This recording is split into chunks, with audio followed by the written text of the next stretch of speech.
Hello everyone, welcome back to another video. I have my matcha in my big hug mug. I haven't given it a try, but I do think I am an excellent matcha maker these days, so delicious.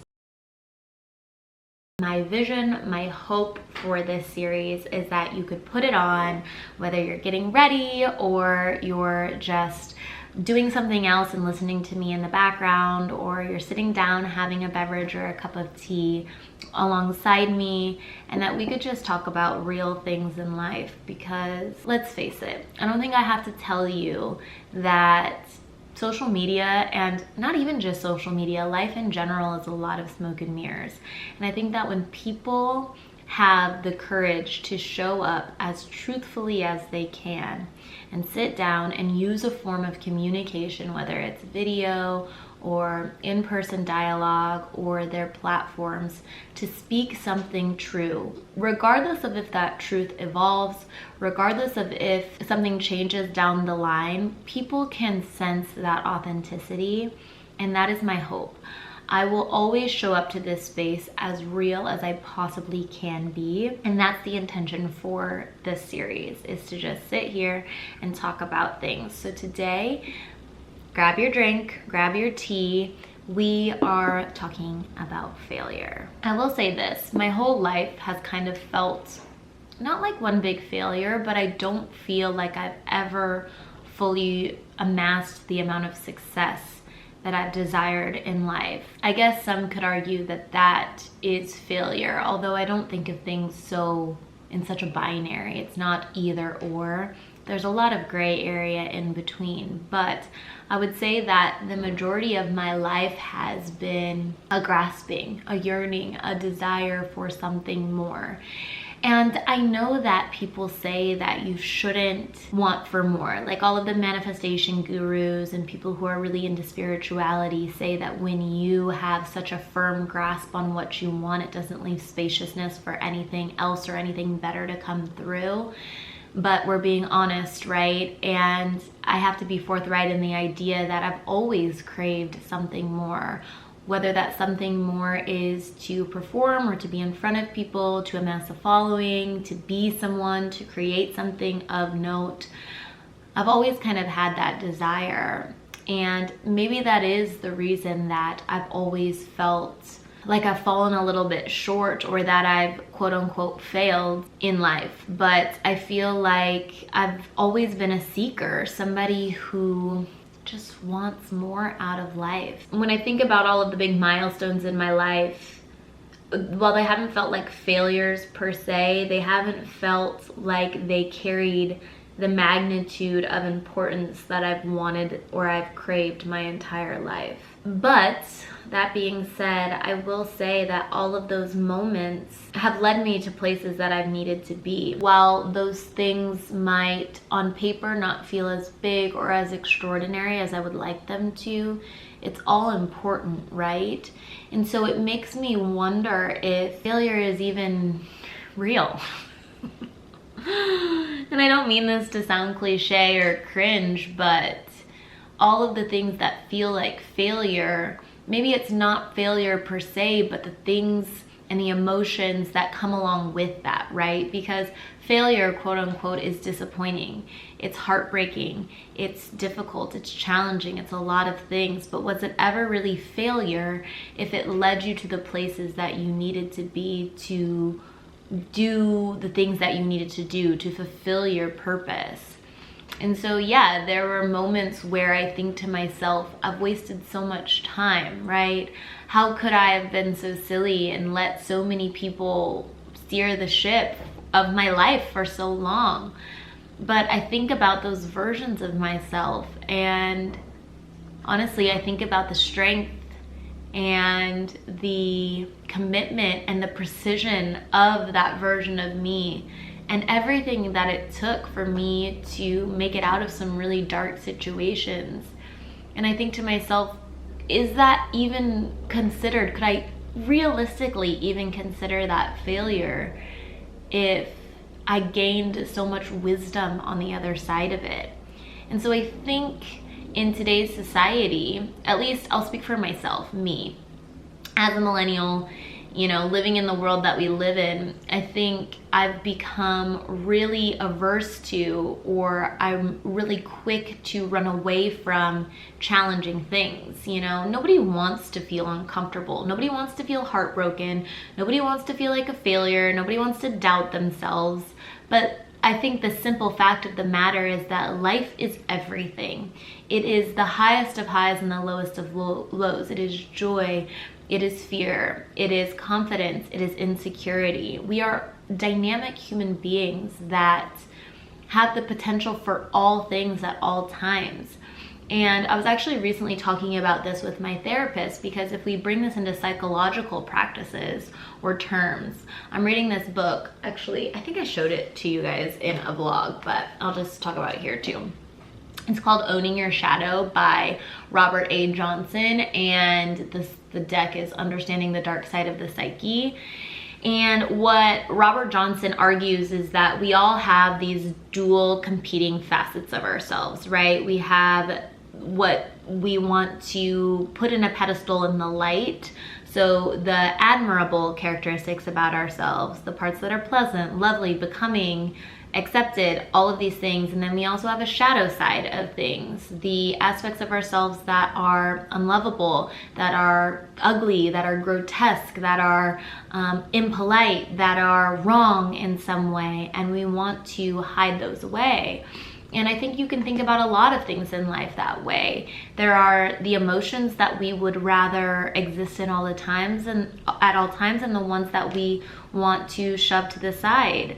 But I think the more that we can exist in this space, and the more that we can get comfortable with the dynamic nature of being a human being, I think the more that we take ownership over these dark aspects of ourselves instead of projecting them onto someone else. Jealousy is a really big trigger, or a really big red flag to kind of let you know where you're projecting either good or bad, light or dark qualities onto somebody else. Another one is admiration, right? The people that you really admire. Chances are you admire that person because they are spotlighting something that you are seeing within yourself. They are serving as a mirror. I don't know if any of you have ever heard the term or the phrase like, nobody in life is your friend or your foe, everybody's just your teacher. And I think you could take that one step further and say, life is just a mirror.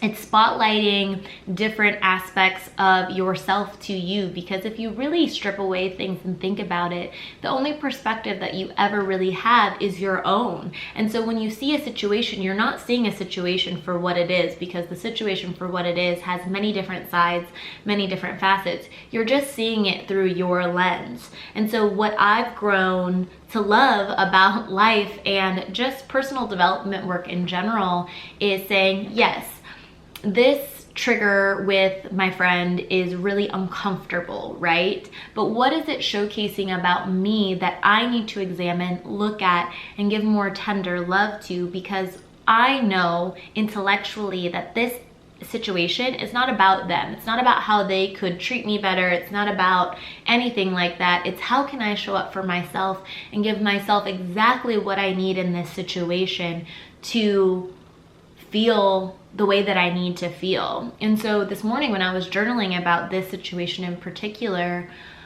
the conclusion I came to was, well, you need to do things that help you feel safe and remind you that you don't need to do anything to prove to others that you are worthy of the things that you desire.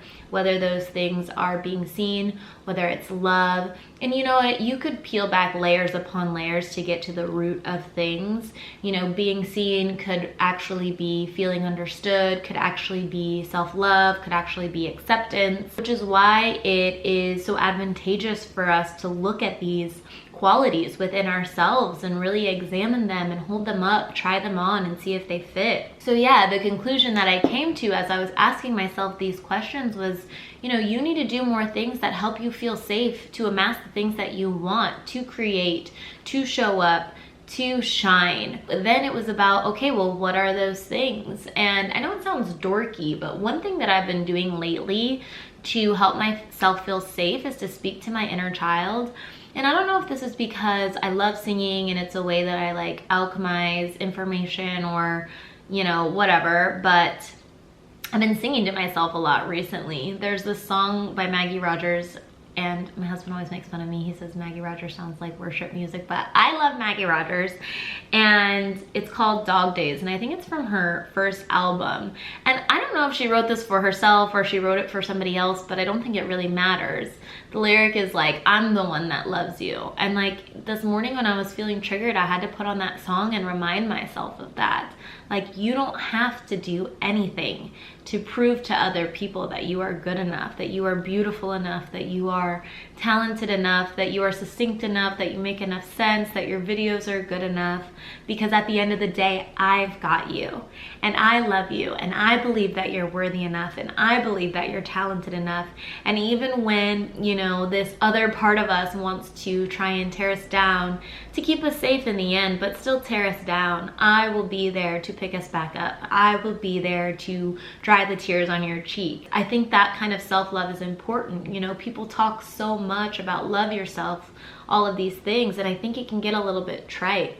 I think true self-love is the wherewithal, the discernment to know when you are doing something out of fear of, you know, severing safety or relationship or love from other people, and having that discernment to say, okay, what is it that I actually need in this moment, and the courage to give yourself that. Because I don't think enough people talk about how much courage it actually takes to love yourself. When the world tells you that it's much easier to placate, you know, keep the peace because other people will be mad at you. Be the one to apologize first because it's what the bigger person would do. Maintain that relationship with that person, because what will that say about you if you sever that? They're your family. Whatever the case may be, we have these internal rules that we've put into place and that we've learned and adopted. And I think it's much more tricky, it's much more courageous to say, I know these are the rules that society, that I have put in place in this really nuanced way, but my inner world, my inner call is saying something differently, and how can I honor that? Because I really believe that when we are taking ownership over both of these sides of ourselves, over all facets of ourselves, the good and the bad, the ugly and the beautiful, and we're giving ourselves what we need, then and only then can we show up in the world in ways that feel conducive, healthy, beneficial to everyone else. You know, there's a lot of crazy stuff going on in the world right now, and I don't think this is anything unique. I think this has been happening since the dawn of time. But my girlfriends and I, we were at dinner last night and we were talking about some really complex and controversial issues. And I think a conclusion that I came to was this idea that I think if we all offered each other more space to figure things out, to evolve, to try things on, to do this process of self-love that I'm talking about, I have a sneaking suspicion that the world would be a much better place, because it's in those spaces of self-reflection, of giving ourselves what we actually need instead of projecting it onto other people, that true progress is made, that we find things like empathy and understanding for a different perspective and safety, so we don't feel like we have to cling to safety so tightly through violence or, you know, anything else. That we see that we are, after all, more alike than different. I explained this in a vlog, but I'll re-explain it here because I think it's important. I was talking to my therapist about this book, and you know, I was like, intellectually I understand. I understand what he's saying. We have to take ownership of these shadow parts of ourselves. We have to take ownership over the light part of ourselves too. But like, how do we actually do that? Do I just wake up one day and declare I'm taking ownership over all aspects of myself and poof, we're done? She gave me this example that basically said, when you see somebody, maybe it's a trigger, maybe it's somebody that is expansive for you, maybe it's somebody you find completely offensive at a store, the next time you want to say, oh, ugh, them, like they're so rude, they're so, you know, judgmental, they're so closed-minded, they're so ugly, they're so whatever the case may be, whatever is really stirring something in you, try instead of saying, oh, them, say, oh, us, because their potential to be grotesque is your same potential to be grotesque. Their same potential to be successful is your same potential to be successful. At the end of the day, I really do believe we are all made of the same stuff. We all have blood in our veins and a heart in our chest.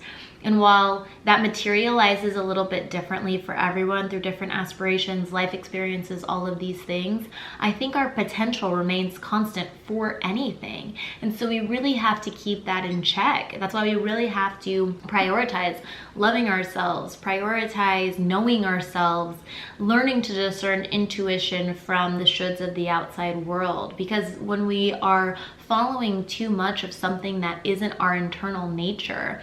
And, you know, I've said this a million times on this channel, and I'll probably say it a million more, but when I say intuition, use whatever lexicon feels resonant for you. Use whatever word stirs something for you. If you connect most wholeheartedly with God, use God. If you connect most wholeheartedly with gut instinct, use gut instinct. If you connect with biology and molecules and protons and neutrons, clearly that's not what I connect to, but use that lexicon, because I think what I'm talking about, what I'm getting at, is the root of all of these things. Yeah, I think when we can learn to listen to that and honor that within ourselves, we can then honor that in everybody else in the world and realize, oh, you and me, even though we are beautiful, unique expressions of the same stuff, at the end of the day, we're not so different. Your fears could be my fears. Your successes could be my successes. Your failures, quote unquote, could be my failures. I think it probably sounds a little banal to say nothing in my life has been a failure, but when I give it spaciousness, when I open it up a little bit, I realize that it's just been a learning experience. Have the things that I've done in life always led me to the places that I wanted to be with complete gut satisfaction? No, but I think they've made me the person I am today, and I would much rather have the wisdom, the knowledge, the peace of mind, everything I've gained on the other side of those instances, rather than having immediate gratification or satisfaction any day. And the more that I think about it, the more that I think that maybe that kind of immediate satisfaction doesn't really even exist. And that even that, when we think we're seeing it in other people, that feeling of like, oh, they have it because X, Y, and Z, they're battling their own insecurities and fears and doubts too. It's these stories that we're telling ourselves. I would get so frustrated because, like I said, intellectual, cerebral, I like to think about things.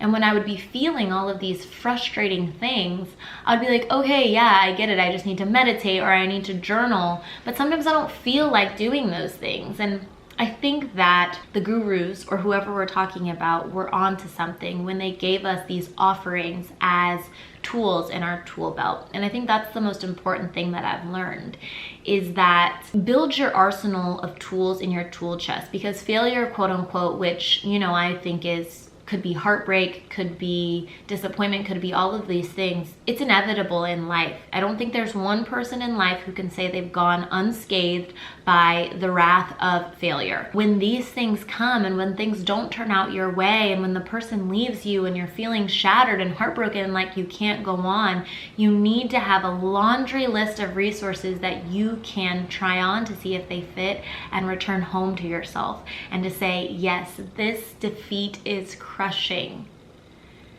It sucks that I'm not in the places that I want to be. It sucks feeling like I'm pouring all of this energy and effort into these videos and nobody's watching. But what do I really need in this moment? What is this for? And to recalibrate and to align with that. So if you're looking for some ideas and you're like, yeah, Tiana, I get what you're saying, but like, where do I start? I mean, not to be a broken record, but I think meditation and breath work is a really good place to start. It's funny, even lately I've found myself closing my eyes in moments that you might have even noticed in this video that feel like inappropriate times to close your eyes, where you would usually be like, oh, you better open your eyes, otherwise you're gonna fall. But I just find that when I close my eyes and when I tune into my internal world and I take a deep breath and I feel into what's happening internally, I always 10 out of 10 times feel better. And so if I'm ever struggling with something, and this could be something as simple as Pilates, or something more complex like a layered issue with a family member, I breathe and I come back to myself, and even if the needle isn't moved astronomically, I always feel a little bit better. So I know meditation and breath work might not be everybody's thing, but I'm yet another advocate for it. Journaling, I'll always be a big advocate for that. But I made a list for myself the other day in my journal of things that make me feel safe. And it's not all the expected things. It's not all spirituality-based things.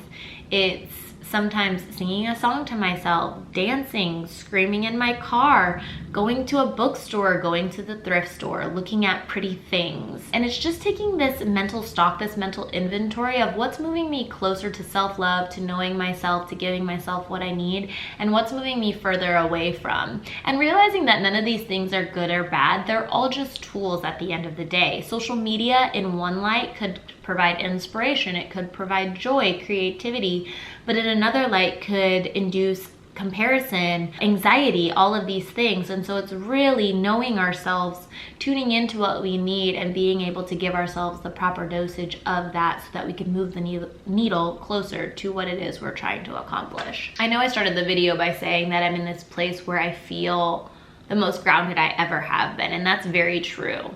And it's funny because I can get so one-track minded. Yes, there are so many things right now that are exactly what I asked for 3, 6, 9 months, 3 years ago. But there are also so many things that don't feel like they're quite where I want to be. And maybe that is some perpetual hunger that I will always have. Maybe that's the seeker's spirit in me, and it's that in and of itself that will lead me to unlocking new doors and finding more space and charting new horizons. Yeah, I have to be honest about that. I have to be honest about where I am. You know, I am finding so much fulfillment, so much joy in creating content. And I told my girlfriends last night that for once in my life, I feel like I'm on the right track. I feel like I'm headed in the right direction. And I think most importantly is that it's a direction of my own design. It's not something that somebody told me I was good at or that I should do. The other day I was reflecting and Sam was like, oh, you know, you should add more structure to when you post, like give yourself like dedicated hours to create things. And I was thinking this morning about how I set aside this time to record. And I was like, my issue is not with working hard. I'm no stranger to that. I'm no stranger to like showing up and actually doing the work. Where my disconnect was before was doing it for the wrong reasons. Doing it because I felt like it was going to amass me a following, amass me more love, amass me fame, recognition, glory, that somebody would see me, and that finally how I felt in this internal world would match what everybody else saw. But what I'm realizing is that there may never be a time where people understand. And even if there is a time that comes where people understand and that I feel like I'm reaching these numbers that I have set as goals for myself, not everybody will understand. It's like they say, you can't be everything for everyone. And I think the deeper kind of guttural sentiment behind that is you've got to honor yourself. It's the only guaranteed person that you can honor 100% of the time, that you can make happy. It's the only thing that you have control over. How everybody else perceives you, I saw this or I read this recently where she was like, how everybody else perceives me is none of my business. And truly, it's not, because at the end of the day, are you following your flash flashes of light and delight? Are you doing the things that make you happy? When I think about where I am, I think about the idea that there are always going to be missing components. It's not like I'm going to wake up tomorrow and be like, yes, I have the number of followers that I want, I have the free time that I want, I have everything balanced as far as my relationships and my work, I'm making the amount of money that I want, there are no issues in life, like everything is hunky-dory. There are always going to be pieces that are a little bit higher on the scale, and we need to do some recalibration to start leveling things out. So with that being said, yes, in this moment of life, are there gaps? Absolutely. Am I seeing the amount of success that I want to see yet? No, I'm not. Do I consider this a failure? Absolutely not. Because if we know those things are constant, if we know there is always that space to desire more, to want more, then how can I actually take this moment in the present and squeeze as much juice from this moment without pulp? So how can I feel my best?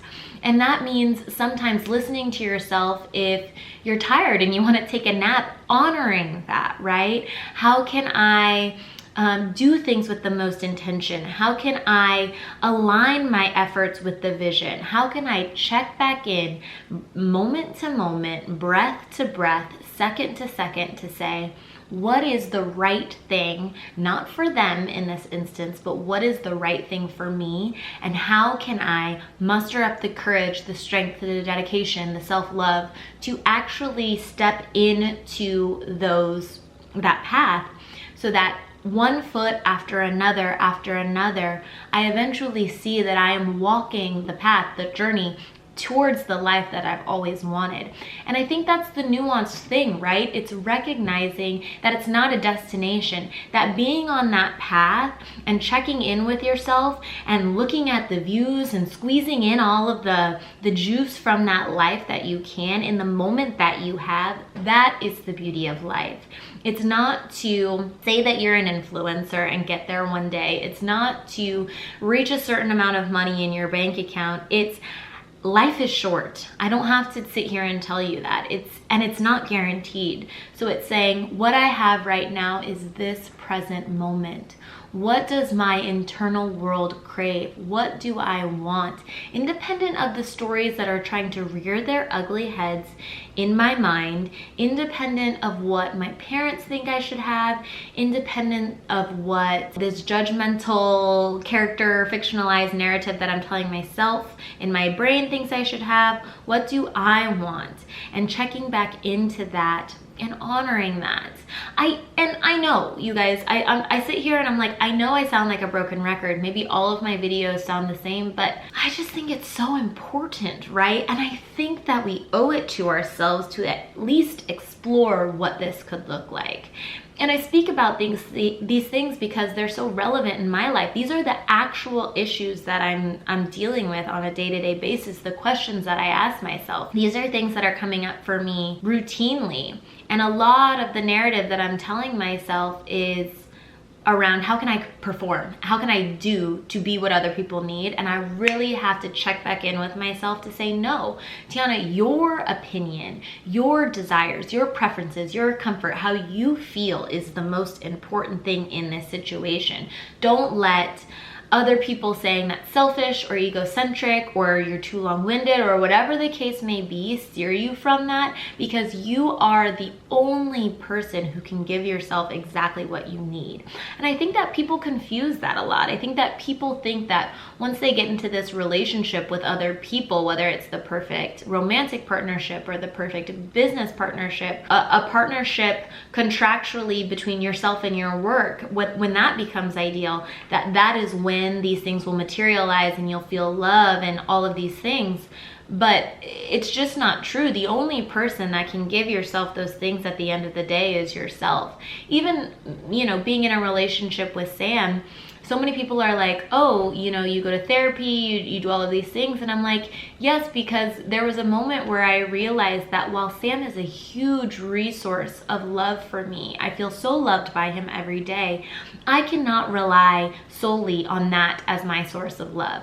I have to first love myself, and not in this trite way, literally tune in with myself and say, Tiana, what do you need in this moment? And give it to myself. I think I'm really trying to practice what I preach even in these videos. I came to the camera, I came to this real talk time today saying we are going to have a candid conversation with some matcha about failure. And did it take a lot of different paths? Absolutely. I believe so wholeheartedly in honoring these internal nudges. And who would I be if I didn't at least practice what I preach? So I hope that made sense. I hope you're taking something from that feels resonant to your spirit, to where you're at in life. And I know for me, as a little words of affirmation hoe, I just want to like remind you that if you're feeling stuck, if you're feeling in a situation that feels like failure, heartbreak, disappointment, if you're feeling directionless, if you're feeling out of sync, if you're feeling like a loser is a big one for me. I feel like a loser a lot. I just want you to know that you have everything in you, not just to make your dreams a reality, but to be that version of yourself that you are so desperately clinging to. The version of you that has the career that you want, the version of you that looks the way you want, that has the relationships and the love and the health and the knowledge of self. That version is not only possible, but it is seeking you. And every time you feel that little spark of desire, of excitement, of enthusiasm to do something, to go somewhere, to meet someone, to reach out, that is that version of you calling you home. And so it is your responsibility to heed that call, to listen, to take note, to say, this situation on the outside world might not be matching what I'm feeling in the inside landscape. And that's okay, because I know who I am, because I'm the one that loves me. And I'm going to put one foot after the other to get to the places that I need to be. And all along the way, I'm going to squeeze as much juice from this life, from this present moment as possible, because life is meant to be beautiful. It's meant to be dynamic. It's meant to inspire growth and to teach you things. So if nobody else has told you, you've got it. Seriously. I mean that in the most sincere way possible. And I'm right along here, you know, right alongside you. Just drinking drinks, trying to figure it out, making videos about who knows what. We're all just out here trying to figure out what it means to be a human being. Might as well show ourselves a little love in the process. So, as always, thank you for listening to me ramble. I hope you like these videos. I definitely am feeling like they're gonna be a mainstay on the channel. So let me know what topics you wanna cover. It was so funny, I did a poll on my Instagram. Again, plug for the Instagram. If you're not following me there, you definitely should be. But I did a little poll the other day about like what content people wanna see, because I can get a little in my head. And what was so funny was that the majority of people said fashion, which really surprised me, because sometimes I'm like, really? You wanna know what I'm wearing? But maybe I just need to have more confidence. And the second one was like, people wanna see real stuff. They want the advice for when you're navigating your 20s. They want advice on starting your business, and not just like sugar-coated, these are the 4 steps to do this, but like real actual stuff that's going on. I imagine that you will be seeing a lot more of me here with our drinks. Thank you as always for being in this space. That's something I've learned about YouTube, is there's a lot of people who don't necessarily comment or send a like, but they're watching. And if you sat here through this video and listened to these words and let any iota of it sink in, I want you to know that I really appreciate you, really, because it helps me feel like I'm not just shouting into the void. But until next time, know I'm cheering for you, know I believe in you, and that I'm really grateful that you're here. We'll talk to you soon.